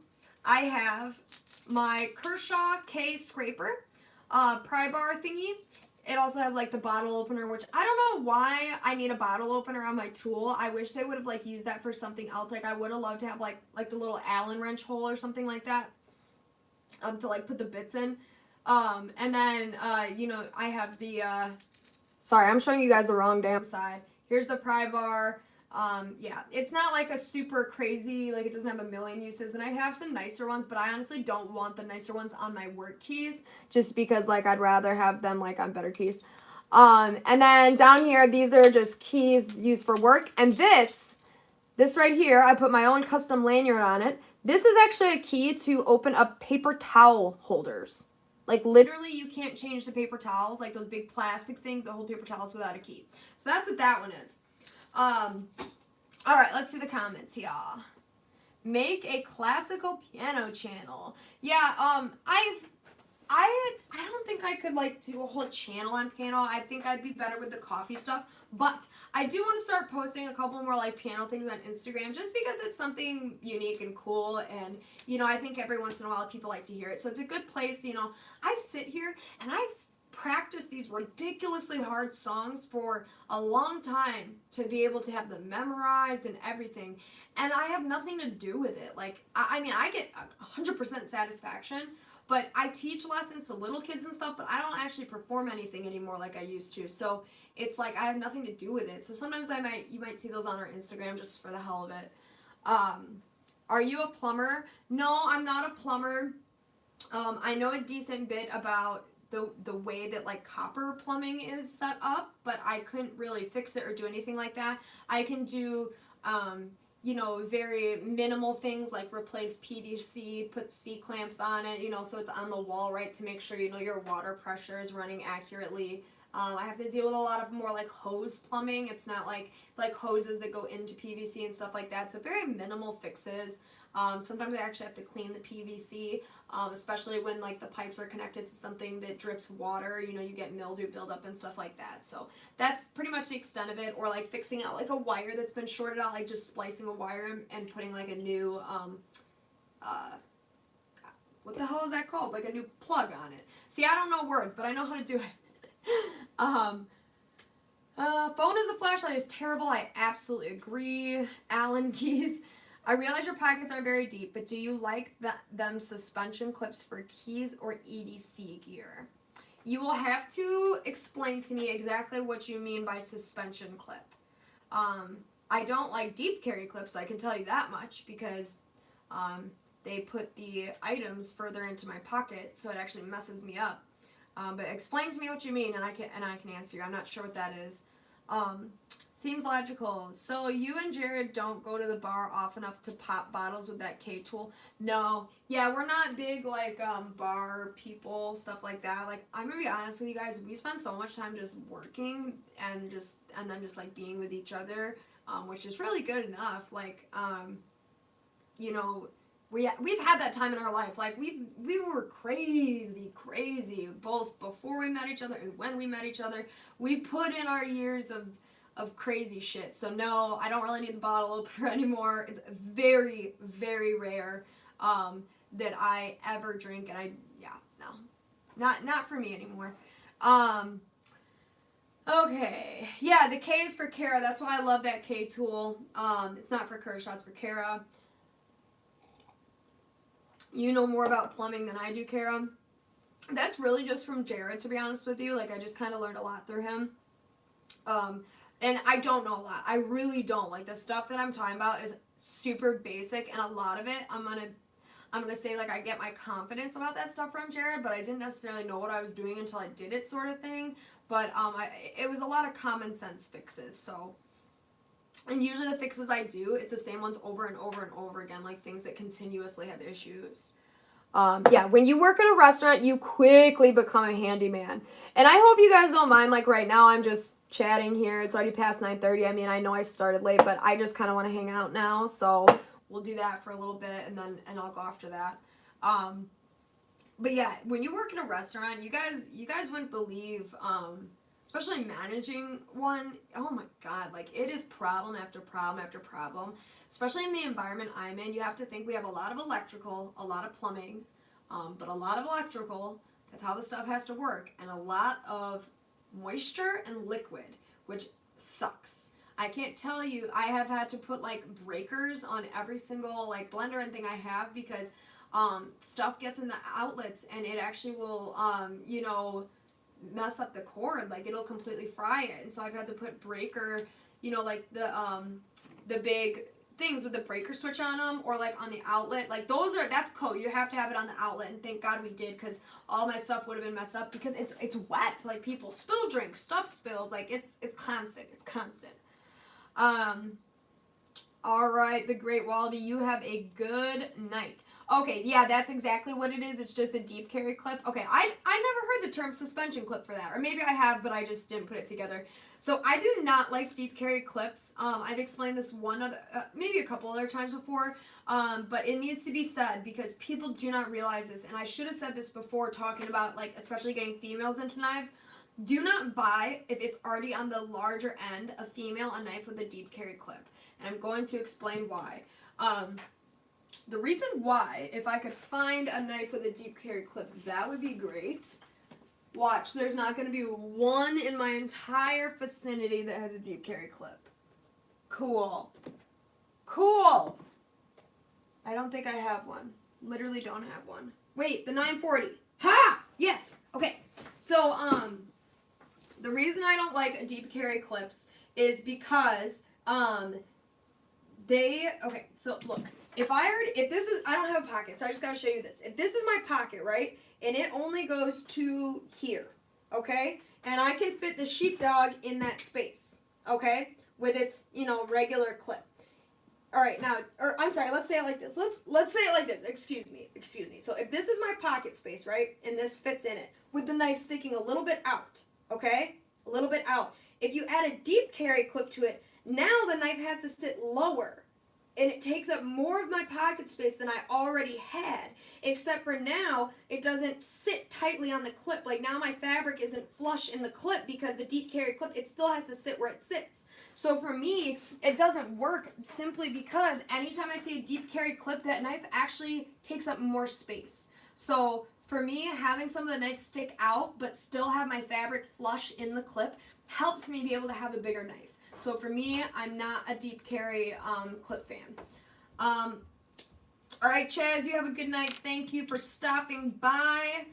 Carbonite, you hate deep carry clips too. So deep carry clips can't go any deeper in a shallow pocket, is what you're saying. Exactly. And the thing is like if you set it in your pocket and it's deep carry and it can't go any deeper, now part of the clip isn't being filled with the fabric, which can make the clip less reliable. You know, if you don't have the clip all the way on, the tightest part of the clip may not be where it needs to be and everything like that. So you don't want that when you already have shallow pockets. The sheepdog clip, this is one of the best clips for shallow pockets because this thing holds on like a beast. It is so good. It's maybe for some people it might even be a little rough, but I'm used to whipping this thing in and out. It's not very hard to get in and out. Maybe some people might not like it, but I love it. And it's already a small knife, so not a big deal, but then you combine having a small knife with not a deep carry clip, and I have a really comfortable knife in my pocket. So yeah, it really helps to not have the deep carry clips for sure.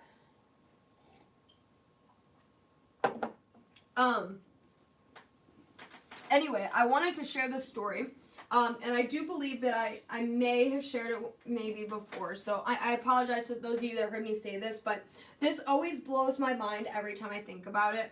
So before, when somebody mentioned people who think knives are only weapons, I think I told you guys I was being like basically interrogated to be on a jury for a first-degree murder case, and the case had to do with a knife, a pocket knife. And so the defense of the lawyer was going around, and one of the pre-jury questions they were asking everyone to see if they were going to be on the panel was the prosecution was asking, do you believe that it's inherently wrong to carry a knife? And then I believe the defense was asking, or no, I'm sorry, the prosecution was asking, do you typically carry a knife? And then the defense was asking, do you find that it's inherently wrong to carry a knife? And I cannot tell you how many people answered the question, do you carry a knife? No. There was 2 people. There was one lady, and there was one guy who said, yes, I do, but only for work. The lady said she carried it every day. She's like, y'all don't know where I live? You know what I'm saying? She's like, I carry a knife every day. Fuck you mean? Like, she was like, I could tell she was annoyed because she was asked the question last. And so, like, everyone else had already been asked. I hadn't been pulled up yet. So this whole time I'm just listening. But I know what they're asking. Then when the defense started asking it, I don't know. There was all these soccer moms. I hate to put it like that. But all these, like, Karen soccer moms in there that clearly were trying to fucking say shit to get out of doing the jury duty. And if you know anything about that, that'll piss a judge off. They're not dumb. They can see when you're trying to answer the questions in a way to get out of it. And that actually made us have to come back another day because, but I think, honest to God, that some of them were being honest for this question, though. When they were asking, do you think it's inherently wrong to carry a knife? Some of them were like, yeah, I mean, maybe if it's for work or maybe if it's one of those Swiss Army things, but anything else, you don't need it. Why do you need that? Who needs that? And it, like, reminded me of the AR-15 debate. I'm like, what the fuck is wrong with you? Like, you know nothing. And, like, I'm sitting there just waiting. Meanwhile, I'm sitting over there on my iPad designing a knife. And I'm just sitting there like, I hope they call me up on this damn jury so I can answer these questions. Because when they start asking me what I do for a living and I bring up this knife channel, I know I'm not going to be in this thing because I have way too big of a bias. So I already knew I was not going to be called in, which I wasn't. But man, I thought that was so dumb. I thought that was so dumb. Like, but I was blown away with the amount of people on that jury that sat there and said, yeah, I find it inherently wrong to carry a knife. How is it wrong?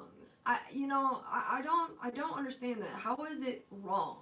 Like, I don't know. People just are very quick to judge and very quick to, decide things like that. I don't know. I would have kept quiet about my bias so I could influence the outcome of that case to be a more fair outcome. I honestly thought about that. I honestly did. The only reason I did it is because I didn't have a job that was paying me to be there like a lot of jobs do, and it was a first-degree murder case, and they said that it was only going to take a week, but I couldn't miss a week of work, and the only way I was going to be able to and get paid was to use my vacation time. So I really didn't want to do it, but at the same time, I was kind of thinking, like, this is this guy's life, and I actually wound up knowing somebody. I didn't know at the time, but after the fact, I found out that I actually wound up knowing somebody who was there, and they did say that they thought that it was self-defense.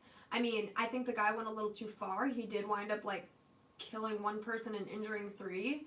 But I don't think it was first-degree murder, and I do think that there was an element of self-defense there, like a big one, and he did wind up getting found guilty, and that kind of made me sad. So, I would have liked to be there, but like I said, they never even called me up to question because they picked all their jurors before they even got to me. So I was one of the options, but I was just at the end of the list. So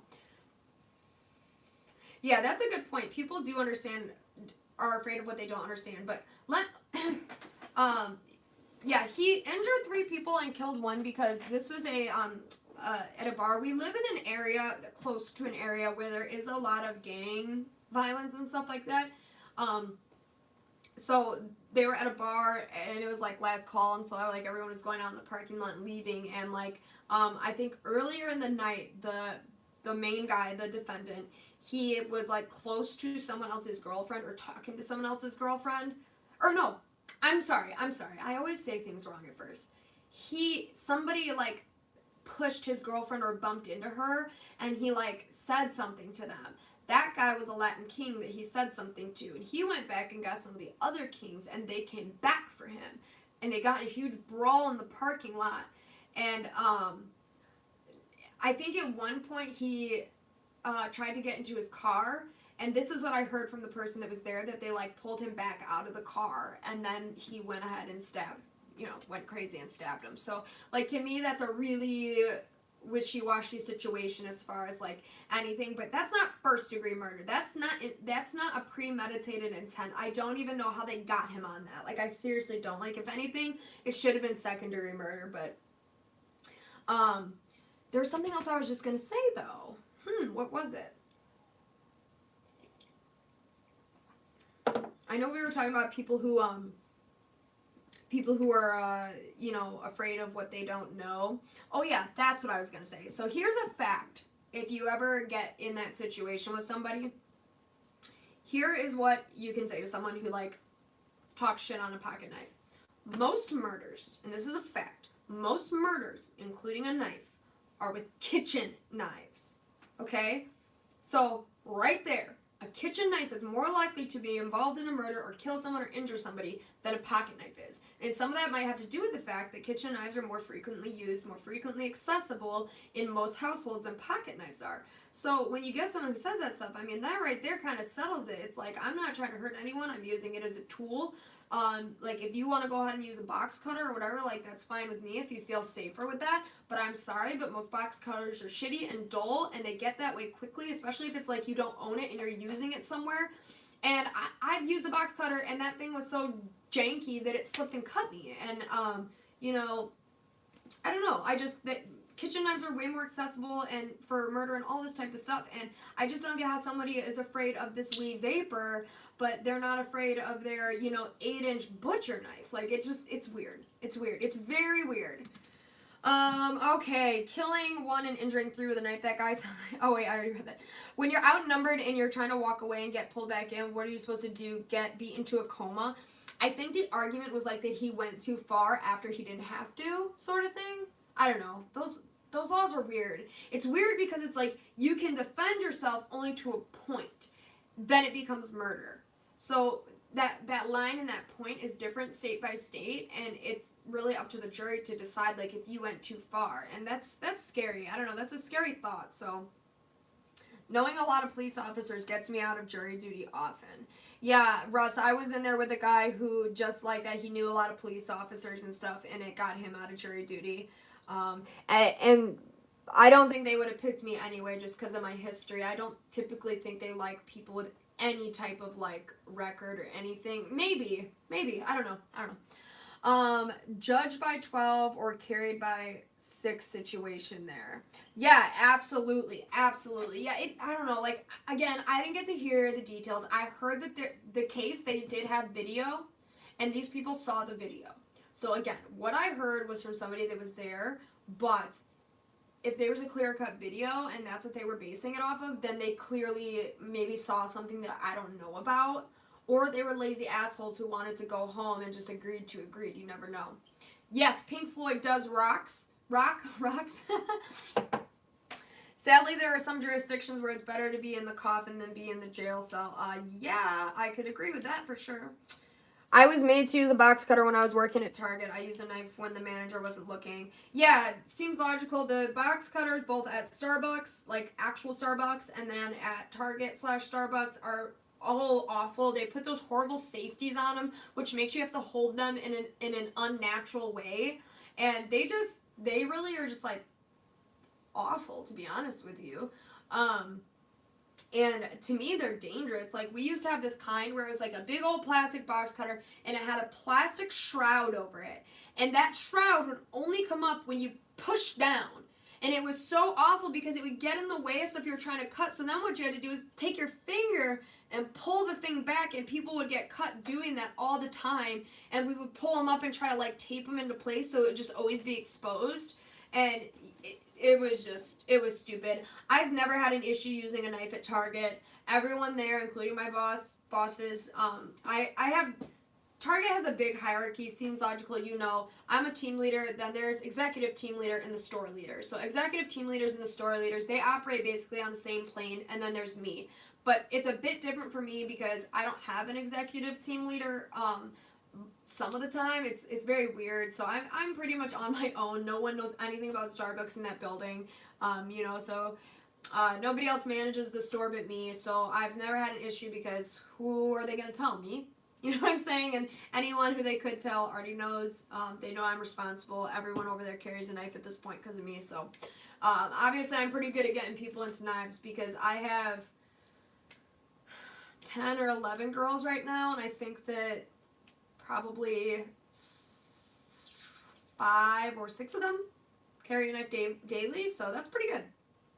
And I haven't tried on all of them. And the ones who don't, I've had literally at least 3 other ones come up to me and be like, hey, can you recommend me a knife, this and that. So it's uncomfortable, the box cutters they give you. I think they give you those ones so that no disgruntled employees gutted a manager, a customer, in a fit of rage.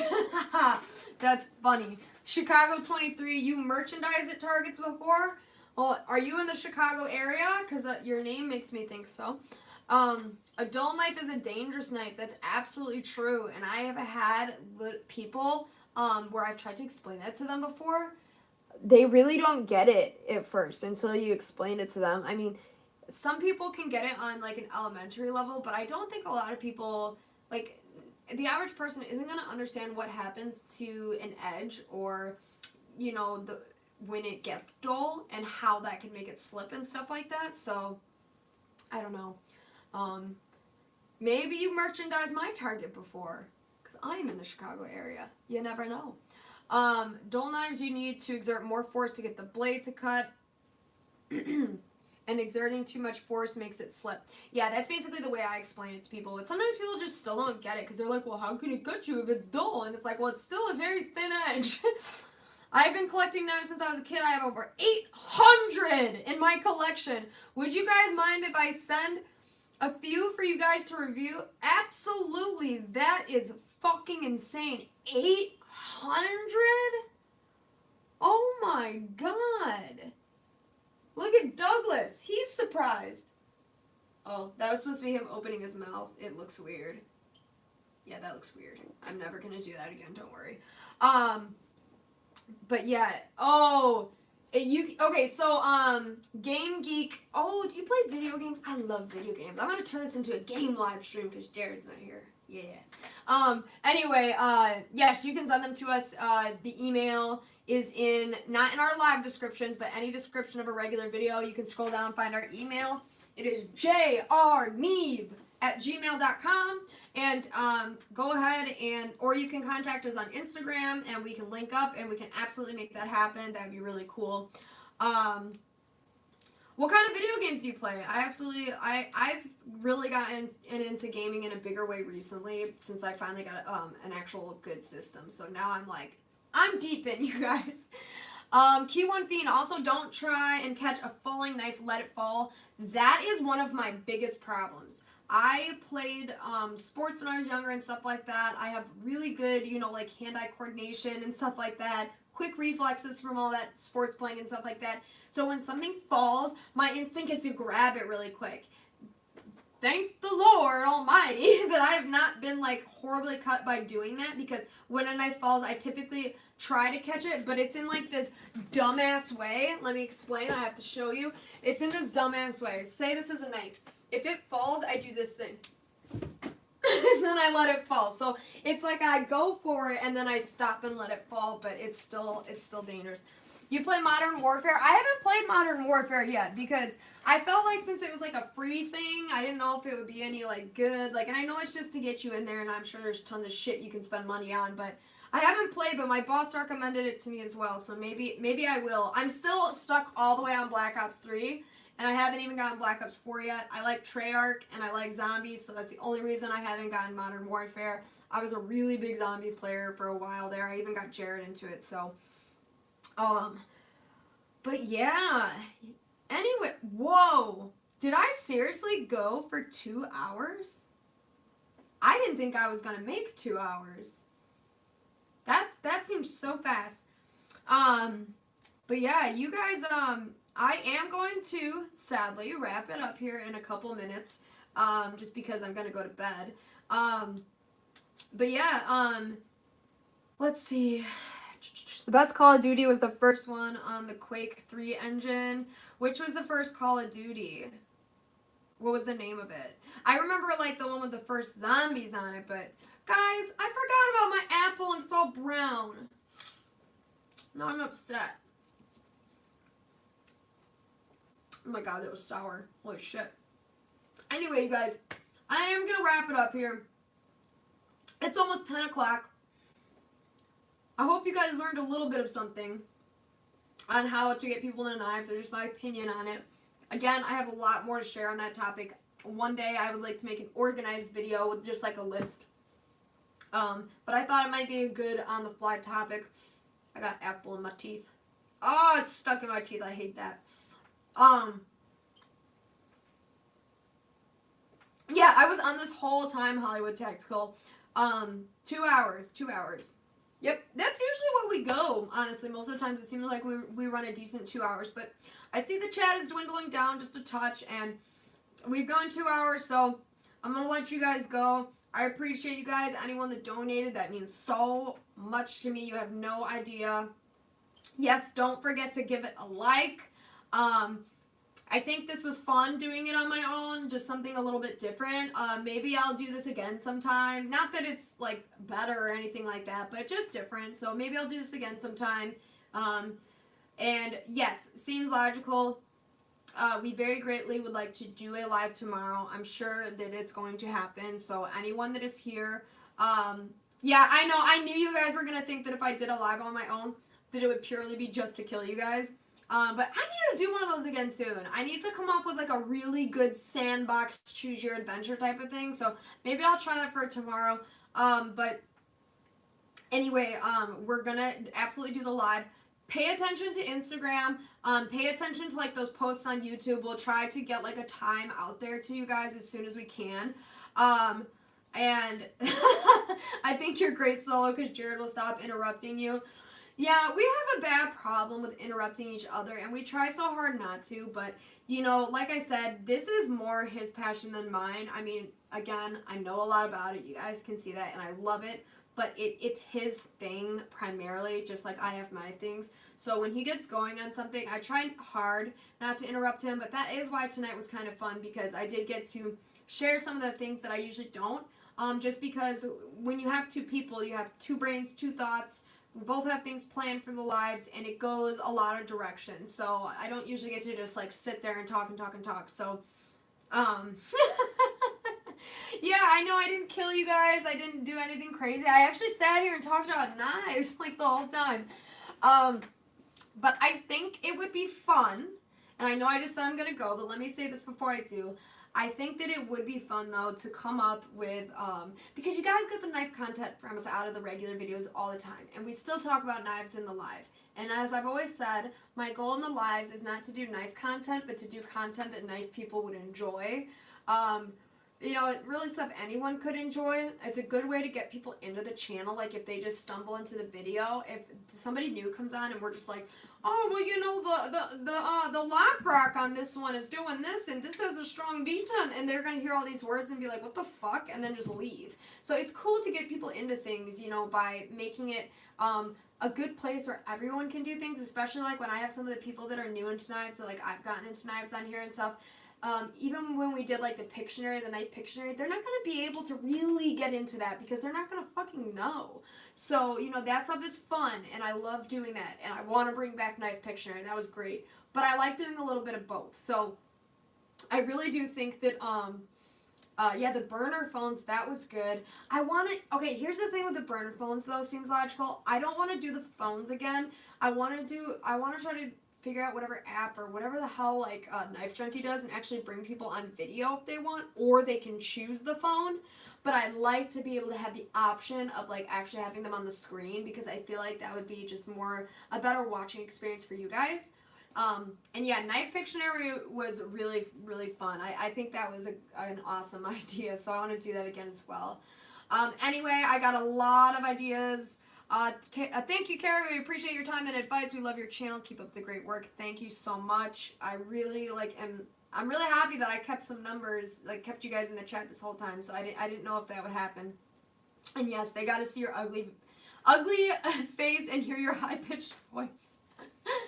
And yeah, Trey, Jared is trying to figure out the whole Discord situation. I still, like, people keep explaining to me what it is, and I just don't understand. Like, I just don't get what the fuck it is. Like, is it a chat? Is it a video thing? Like, I don't get it. And you can explain it to me again, but I'm not gonna get it. I just need to see it to understand, like, what it is exactly. I know it's a chat room, but, like, can there be a video on there? 'Cause somebody, like, said that gamers use it. Like, I don't get it. I don't understand. That apple is so sour. I don't think there is video. Okay. I think it's all audio. So you can talk too. And type. That's what confuses me about it. Like, everyone always has, like, an answer for... There's video chat too. So it's just, like, chat in all types of ways, basically. Where you can just, like, hang out, essentially. You can have multiple people. Okay. Alright, so it's basically like if there's a channel or something, or like a group of something you like, you can make like a Discord server just for that group of people, and then you can do video and audio, but it's mostly like chatting sort of thing. Am I understanding right? I think I am.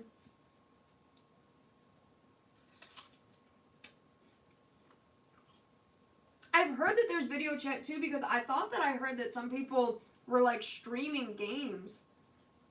Thanks, Dawn. I didn't know you're here still. That means a lot to me. Thank you. I only ever typed and chatted. Oh, okay. It's for any ad hoc group that can communicate in real time. All right. Well, all right, Carbonite. I will see you later, too, because I'm going to end this thing as well. But yeah, so I really appreciate your guys' time. We are going to figure out the Discord thing. We're going to get that all together. We're trying to do a lot over here. I had a lot of fun with you guys. Douglas was pretty good the whole time, which was a fucking shock because normally he's a little asshole. So, yeah, I will see you guys later. And now I'm going to have this moment where I awkwardly walk up to the camera and turn the live off because no one else is here with me. And I'm all alone. You can stare at Douglas while I do that. All right. Oh, my phone was about to die too. Woo! Yeah, Douglas has earrings. He's got a spider coat and a buck. So... You know, he's decked out, y'all. All right, have a good one, you guys.